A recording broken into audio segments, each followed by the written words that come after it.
Hello, I'm Griefdrums, and this is Rainbow Six Siege News at 6.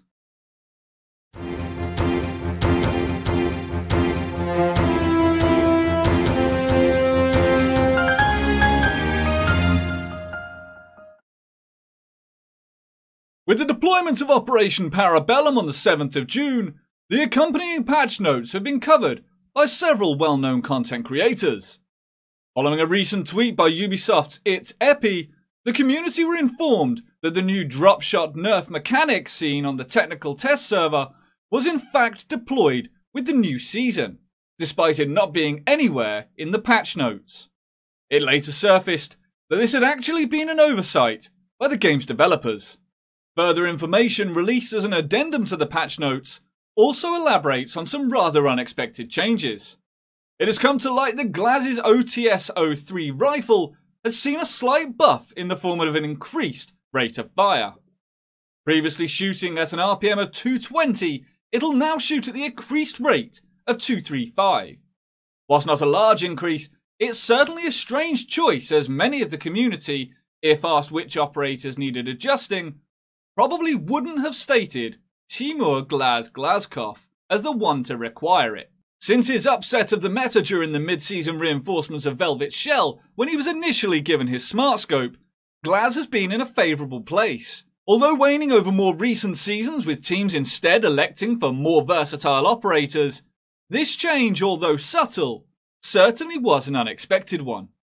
Our next story tonight seems to be quite a controversial one, with many streamers, pros and content creators taking to Twitter to either vent their frustration or instead defend the change. With Operation Parabellum, we will also be seeing the grenade throwback mechanic removed from the game, with developers stating that the feature did not perform as intended due to too much collateral damage. The ability to throw away a grenade that is tossed in your direction will be completely gone. The reasoning being too much collateral damage and high number of team kills and suicides certainly does seem an odd one. This may be in part due to the fact that the mechanic was only really used by most in their spawn point when teams were playing hot potato. As the in-game mechanic itself is rarely used in any other capacity, there was no real reason for it to stay. Whilst the removal itself doesn't seem to be the sticking point for most, the reasoning behind the removal does beg the question: do the developers even watch YouTube videos?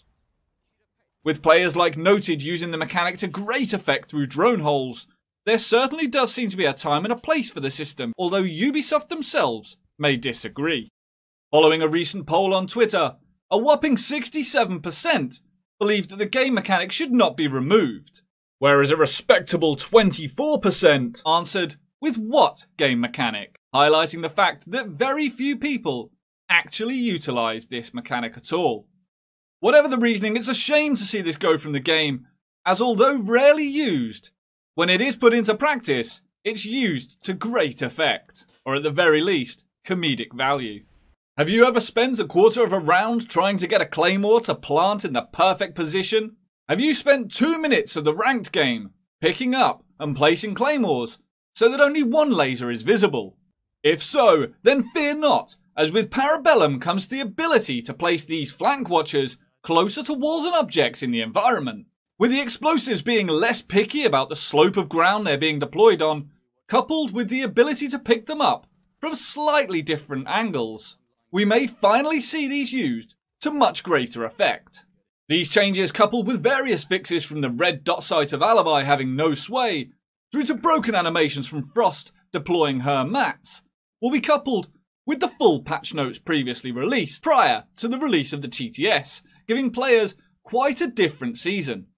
Our final story for tonight is a first look at a brand new DLC exclusive to the PlayStation 4. Operation Servers Down was deployed yesterday with Operation Parabellum. This season, fans of Sony will be able to watch their connections to the server fail again and again and again. If you think you've seen matchmaking errors before, just you wait. Unfortunately, that's all we've got time for tonight on Rainbow Six Siege News at 6. But feel free to let us know what you thought of tonight's show down in the comments below, as well as the multitude of changes that have been introduced, as we would love to hear your thoughts and opinions. But until next time, ladies and gentlemen, goodbye.